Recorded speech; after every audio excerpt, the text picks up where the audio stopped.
¿Alguna vez escuchaste unas palabras que te atravesaron como un cuchillo y te dejaron sin aire? Eso fue exactamente lo que me pasó aquella noche. Sentado en la mesa de mi propio hogar, rodeado de quienes deberían ser mi refugio, cuando mi hijo pronunció una frase que jamás imaginé escuchar de su boca: estás aquí porque es tu casa, pero no porque eres bienvenido.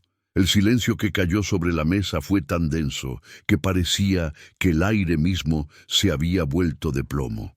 Podía escuchar el leve tintinear de los cubiertos contra los platos, el murmullo de las respiraciones entrecortadas, el movimiento nervioso de mi nuera jugando con la servilleta. Mi esposa bajó la mirada, incapaz de sostener la tensión, mientras mis nietos, inocentes, miraban con ojos abiertos, intentando comprender por qué el ambiente había cambiado tan de repente. Y yo me quedé petrificado, con un trozo de pan detenido a medio camino entre la mano y la boca. ¿Cómo era posible que mi propio hijo, aquel al que crié con tanto esfuerzo, me dijera algo así? Mi mente comenzó a viajar en el tiempo sin que yo lo pidiera. Recordé noches enteras, trabajando hasta tarde para que nada le faltara. Recordé las veces que lo corregí con severidad, convencido de que la disciplina era la clave del éxito. Recordé los silencios prolongados en lugar de abrazos, las críticas duras en lugar de palabras de aliento. Creía estar forjando un hombre fuerte, capaz de enfrentar el mundo sin miedo. Pero en ese instante comprendí que quizá lo que estaba forjando era distancia, resentimiento, una muralla entre nosotros. El trozo de pan cayó finalmente en el plato y, con él, sentí que también se desmoronaba una parte de mí. Su frase comenzó a resonar en mi mente como un eco interminable.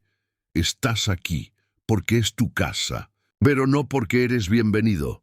Cada repetición era como una puñalada nueva, un recordatorio cruel de que había fracasado en lo más importante: ser padre.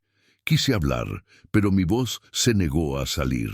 La garganta me ardía, como si una mano invisible me la apretara con fuerza. Lo miré fijamente, buscando en sus ojos un rastro de duda, un destello de arrepentimiento, algo que me dijera que esas palabras habían sido fruto del enojo, no de la verdad. Pero lo único que encontré fue frialdad, una frialdad que me heló hasta los huesos.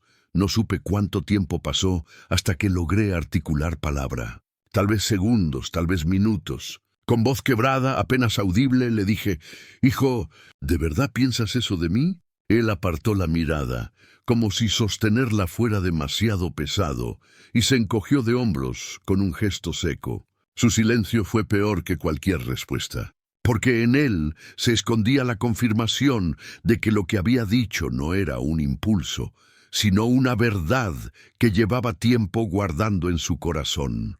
La incomodidad en la mesa era insoportable. Mi nuera intentó sonreír forzadamente. Mis nietos se distrajeron con la comida y mi esposa, ella me miró de reojo, con esa mezcla de tristeza y reproche que me taladró el alma.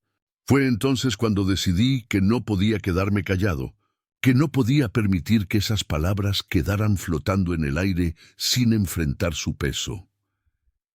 «Hijo», dije con más firmeza esta vez, aunque mi voz temblaba, «acompáñame un momento a la sala. Necesito entender qué está pasando». Él me miró con desdén al principio, como dudando si valía la pena gastar energías en esa conversación. Pero contra todo pronóstico aceptó.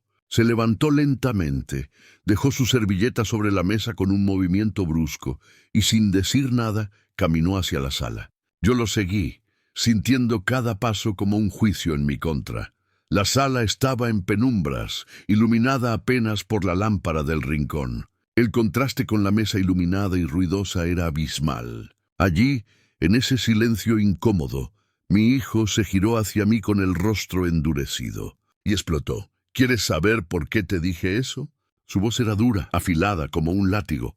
«Porque toda mi vida me hiciste sentir exactamente así, que tenía un lugar en tu casa, pero nunca en tu corazón. Porque jamás me dijiste que estabas orgulloso de mí, porque cada logro mío era apenas suficiente para ti.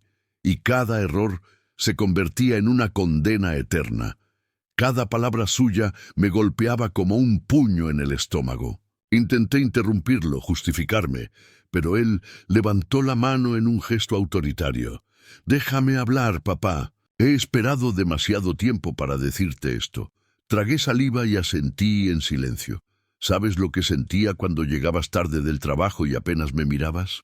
Cuando venías a mis partidos de fútbol solo para decirme lo que hice mal, nunca para felicitarme por lo que hice bien. Cuando de adolescente intenté contarte mis problemas y me respondiste que no llorara como un niño. ¿Sabes lo que significaba para mí? Su voz se quebró por un instante, pero enseguida se recompuso. Significaba que yo no era suficiente para ti. Sentí que mis rodillas flaqueaban. Quise acercarme, ponerle la mano en el hombro, pero me contuve. Sabía que en ese momento cualquier gesto mal interpretado podía romper lo poco que quedaba entre nosotros. Me llevé una mano al rostro y respiré hondo. El peso de mis errores caía sobre mí con una fuerza insoportable. Y por primera vez en mi vida no quise defenderme, no quise justificarme, solo quise pedir perdón. «Hijo», mi voz temblaba, «tienes razón. Te fallé más veces de las que puedo contar. Creí que ser duro te haría fuerte, que enseñarte a soportar el dolor era la mejor forma de protegerte del mundo. Pero nunca pensé que lo que en realidad estaba haciendo era alejarte de mí». Él me miró fijamente, como evaluando si mis palabras eran sinceras o solo una estrategia desesperada. Yo sentí mis ojos humedecerse y por primera vez en mucho tiempo dejé que las lágrimas cayeran. «Lo lamento, hijo. Lamento no haber estado cuando me necesitabas. Lamento no haberte dicho que te quiero, aunque lo sentía en lo más profundo. Lamento cada crítica sin abrazo, cada silencio sin un «estoy orgulloso de ti». Y si aún queda una mínima oportunidad de que me dejes demostrarte lo que no supe antes, la tomaré». Mi hijo apretó los labios, intentando contener la emoción. Sus ojos, que hasta entonces habían sido fríos, empezaron a humedecerse también. Finalmente se dejó caer en el sillón y escondió el rostro entre las manos. «Yo solo quería que me quisieras como soy, papá», susurró entre sollozos, y en ese momento mi corazón se quebró por completo. Me arrodillé frente a él, lo abracé con fuerza y le repetí una y otra vez, como un rezo que llegaba tarde pero con todo el peso de la verdad: «Te quiero, hijo. Siempre te quise. Perdóname. Si quieres más historias como esta, suscríbete al canal y déjame un me gusta. Nos vemos en el próximo video».